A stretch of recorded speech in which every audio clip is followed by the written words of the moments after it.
Ini harus ke atas supaya apa? Betul. Anti kilat satu. Yang kedua Pak, ini juga berpengaruh kepada serangga Pak. Serangga itu kalau ada kilatan-kilatan tidak berapa suka dia. Enggak mau dia kalau mengkilat-mengkilat kayak itu.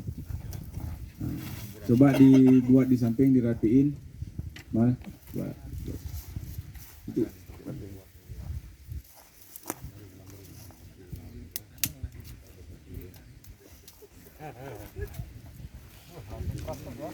Ya, bagus begitu. Nah, coba lihat bagaimana Nazar pasang agar supaya nanti begitu. Nah, ini kan ketat nih Pak. Nah, enggak.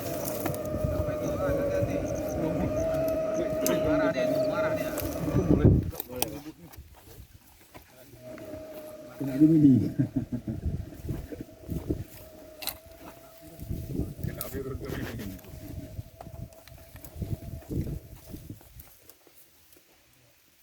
Oke. Halo. Nah, jadi bapak-bapak dan ibu sekalian, apabila lupa fermentasi pakan, maka jangan dilubangi dulu. Minimal 10 hari, Pak. Kalau misalnya lupa difermentasi. Tetapi kalau sudah difermentasi, langsung bisa dilubangkan. Langsung bisa dilubangkan. Karena biasanya kita pakai pemanas itu, tapi kita tidak ada di sana. Tapi jadi intinya pakai susu.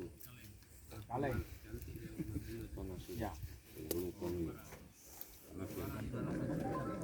Ini udah pemain semua ini. Kalau cabai ya, ini aja nggak apa-apa, nanti anggap aja sudah panas. Nah ini caranya coba buat janda. Nah dihitung jarak. Nah itu dihitung jarak, kita putar-putar. Ya. Nah, jadi seperti itu. Ini biasanya ditaruh bara api lah. Ya. Jarak 50. Saya sini jarak 70. Itu di selang-selang itu ya? Ada di selang-selang dia. Oh, kelima. Mata 5. Mata 5 kalau istilahnya orang ini. Kira-kira begitu. Dadu 5 mata. Oke, kira-kira paham ya? Ya, jadi kira-kira paham seperti itu. Nah, kemudian buka aja satu buat biar lubang, ada lubang.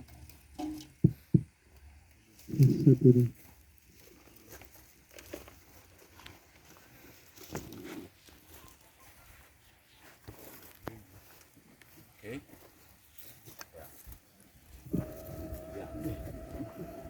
Baterai ya nampak.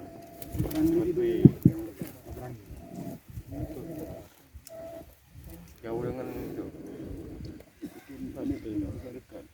Baterai biasanya.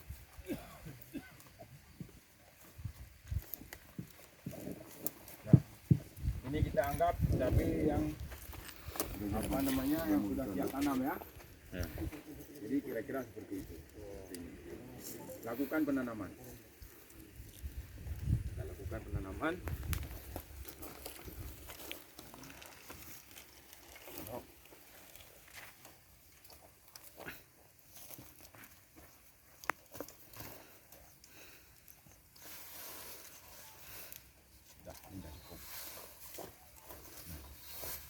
Jadi seperti itu.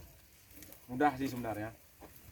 Nah, yang perlu saya katakan, ini sudah masuk kepada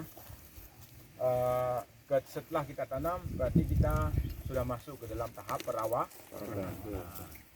Masuk dalam tahap perawatan. Nah, yang pertama, semprot pertama. Tapi harus diingat Pak, yang namanya bertani bukan ngikut SOP saja. Maksudnya SOP 3 hari taruh A, 3 hari taruh B, 3 hari taruh C, tidak seperti itu dia.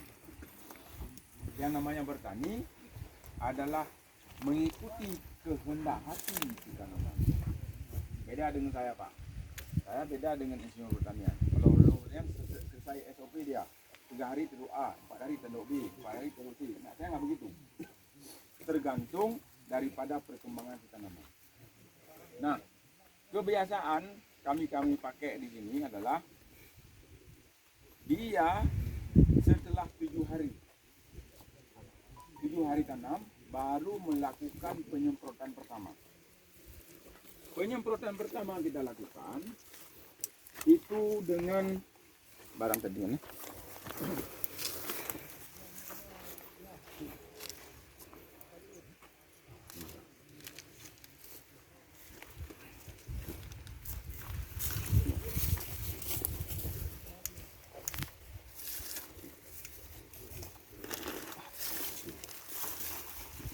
Kemudian yang pertama, kalau kita melakukan penyemprotan, Pak, maka haruslah cari yang namanya fungisida sistemik, Pak. Paham nggak, Pak, fungisida sistemik? Fungisida sistemik itu adalah fungisida yang membuat si jamur itu tidak menyerang duluan. Preventif sifatnya, mencegah. Itu namanya yang sifatnya sistemik. Kebiasaan jamur ini kalau misalnya masih usianya sekitar 7 hari,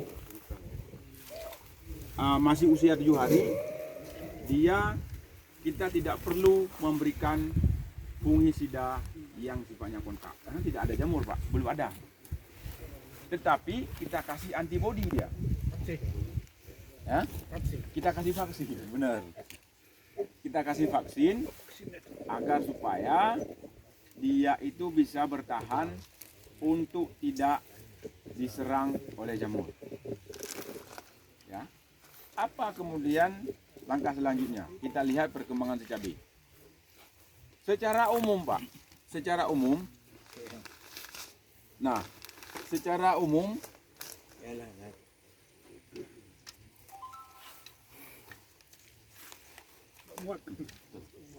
apa-apa. Di sini aja. Nah, secara umum Bapak-bapak, penyakit daripada cabai itu adalah keriting, betul? Kemana-mana itu keriting. Keriting itu disebabkan oleh tungau dan trips. Dia binatang halus, ya, seperti kutu yang bersembunyi di belakang daun. Dia hisap itu barang, sehingga daunnya keriting. Nah, oleh karenanya sebelum kita semprot dia dengan insektisida kontak, maka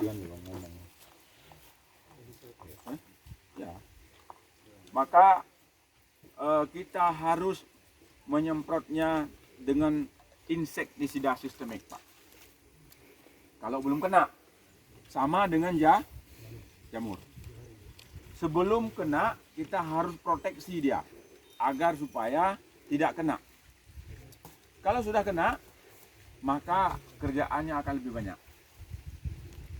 Nah, pertanian bagi saya adalah bukan pertanian merek dagang, Pak. Pak mau obat nebuh, obat apa pakai? Bertani tidak begitu, Pak. Bertani itu yang penting bahan aktif. Nah, nanti kita pelajari, ada buku-bukunya. Ya. Bahan-bahan kimianya kan kita tidak hafal semua.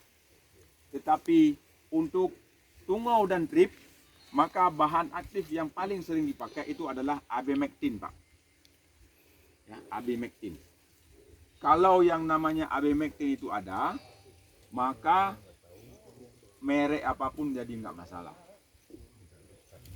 Ya, abemectin. Ya, abemectin itu adalah salah satu bahan aktif yang digunakan untuk mencegah insektisida tersebut ataupun tungau. Nah, kemudian setelah kita cegah dia dengan insektisida dan fungisida, baru kira-kira kalau misalnya perkembangan si cabenya ada masalah atau misalnya kelihatan sudah dapat penyakit dan segala macam, kita gilir dia Pak. Setelah kita pakai sistemik, maka kita pakai yang kontak. Apa maknanya kontak? Kontak itu hanya target yang kena saja yang akan mati. Kalau misalnya tidak kita target, tidak akan mati. Nah, kelemahannya si kontak, apabila lagi kita semprot dia lari, maka dia tidak akan kena. Dia akan membentuk strain baru ataupun jenis baru untuk kemudian ketika kita semprot dengan obat yang sama, dia tidak akan mapal lagi. Ini problem yang paling banyak dialami oleh para petani Pak. Obatnya hepatili. Kan biasa sering seperti itu kan. Nyoput belum hepatili obatnya. Sebenarnya itu persoalannya Pak. Begitu lagi kita semprot, dia lari. Kenanya dikit. Akhirnya sudah imun, sudah kebal. Kita taruh obat itu, nggak mau lagi dia. Sudah nggak mempan. Nah, kira-kira begitu. Nah, makanya cara yang selanjutnya adalah kita harus menggunakan bergilir. Begitu terus. Yang namanya semprot tanaman itu tidak boleh satu macam, setelah itu selesai. Tidak akan selesai Pak. Harus kita gilir. Misalnya minggu ini kita semprot dengan sistemik, minggu depan harus kita semprot pakai kontak. Ada satu lagi yang namanya lambung. Lambung itu biasanya untuk ulat Pak. Ulat setelah kontak kena dikit terserap, habis itu dengan lambungnya dia mati. Ada kontak, ada sistemik, ada lambung satu lagi. Nah, biasanya untuk lambung itu lebih kepada ulat ya. Nah, kira-kira berumur 25 hari, katakanlah cabai ini sudah besar seperti ini. Kalau bapak-bapak dan ibu mau membuat cabainya agak tinggi, maka dilakukanlah wiwilan atau dicabut, dipindahin akar batang-batang bawah, tunas ya, tapi jangan semua, tinggalin barang 3. Biasanya dia ada 10 nih di bawah, kadang-kadang lebih banyak kadang-kadang. Saran saya tinggalin barang 3 lah, karena 3 juga duit Pak. 3 juga duit, tapi kalau terlalu banyak dia nggak akan tinggi. Kalau dipenuh di bawah, maka cabai bapak nanti dan ibu seperti ateng dia, seperti rumah ayam, buntok dia, bulat, pohon beringin. seperti pohon beringin. Di bawahnya rindang, dia nggak akan tinggi. Tapi kalau kita wiwil dari awal, tinggal berapa ranting saja di bawah, minimal 3 lah. 3 boleh tinggal, toleran. Ya, jadi seperti itu diwiwil, sehingga dia tumbuh besar. Nah, kira-kira seperti itu Bapak dan Ibu sekalian. Nanti kalau misalnya ada penyakit-penyakit yang muncul dari cabai, biasanya nanti pada saat mau berbuah itu udah banyak penyakitnya. Nah, tetapi konsep tadi Pak, ketika kita sudah mempersiapkan POC kita, ingat POC tadi, yang kita semprot setiap saat, itulah sebenarnya pencegah daripada banyak hal. Nah, jadi orang jarang Pak buat begitu. Itu yang saya bilang, segala sesuatu tergantung dengan mereknya obat yang ada di di pasar. Ya. Segala sesuatu berdasarkan saran daripada orang jual obat. Ini cabai saya sudah A, mau apa saya pakai? Dikasih terus pikirannya. Oh, Bapak Ali Pulan itu pakai itu, belilah kita. Si Pulan pakai ini, belilah kita. Jadi bukan berdasarkan ilmu, tapi berdasarkan saran daripada orang jualan. Dia tujuannya biar laku barangnya nggak habis. Jadi kira-kira begitu Pak ya.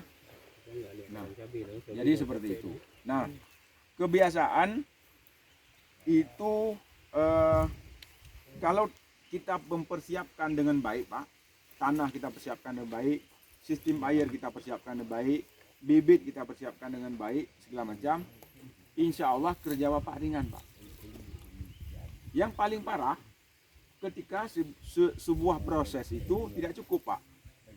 Misalnya Bapak tanah tidak kering, itu banyak kali persoalan Pak. Kena layu lah, kena gemini lah, nah itu capek. Capek, benar-benar capek. Cabai itu sangat sulit Pak. Banyak sekali Bapak lihat, coba lihat Bapak lihat di toko-toko obat. Berapa banyak sebenarnya bahan-bahan kimia yang ada di toko sangat banyak. Campur aja itu. Ada yang pakai baygon lah, ada yang pakai ini, udah stres dibikin orang. Kenapa? Tahapannya tidak benar. Makanya kalau tahapannya benar akan dilakukan akan sangat baik.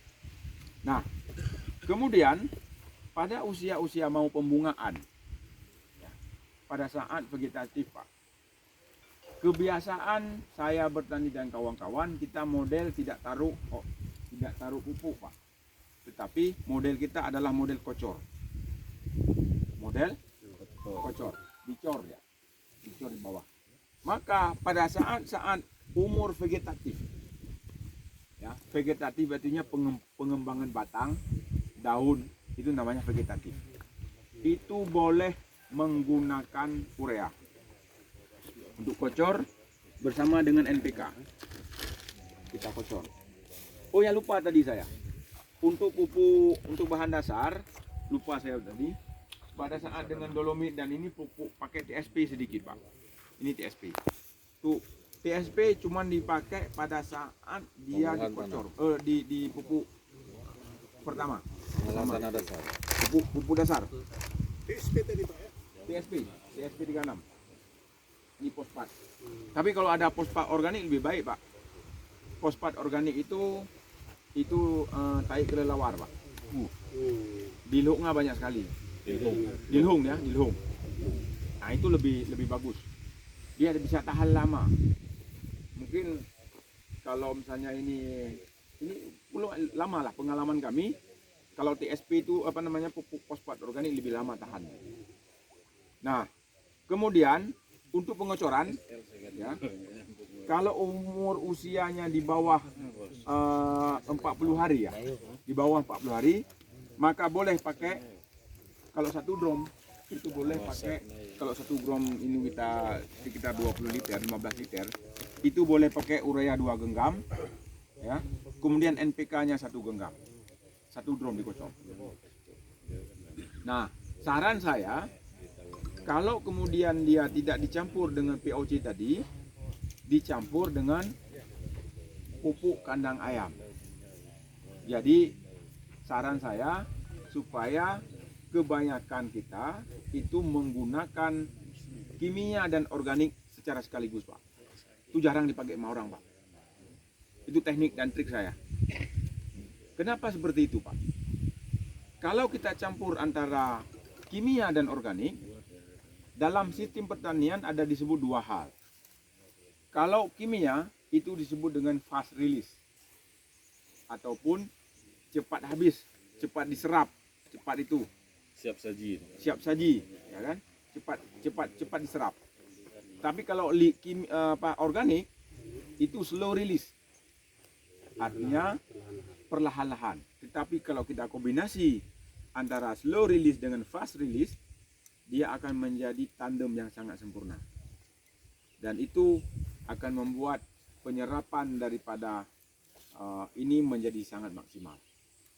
Itu kebiasaan dikocor saja, dicampur, dikocor saja di batang cabai sampai mengenal perkembangannya seperti apa. Ada pertanyaan sejauh ini? Izin Pak, mungkin ada buku-buku yang petunjuk masalah cabai ini Pak, atau fotokopiannya? Ada. Biar bisa kami bawa pulang nanti. Nanti kita share pakai WA saja Pak. Itu di laptop saya penuh Pak. Kalau mau Bapak mau buku kan maksudnya? Karena kalau istilahnya tuh kita nggak bisa hafal lagi, udah tua nih. Bapak tidak perlu pikir hafal, yang penting cara pakai praktek saja. Lupa kita. Yang penting perlu dihafal lagi ya.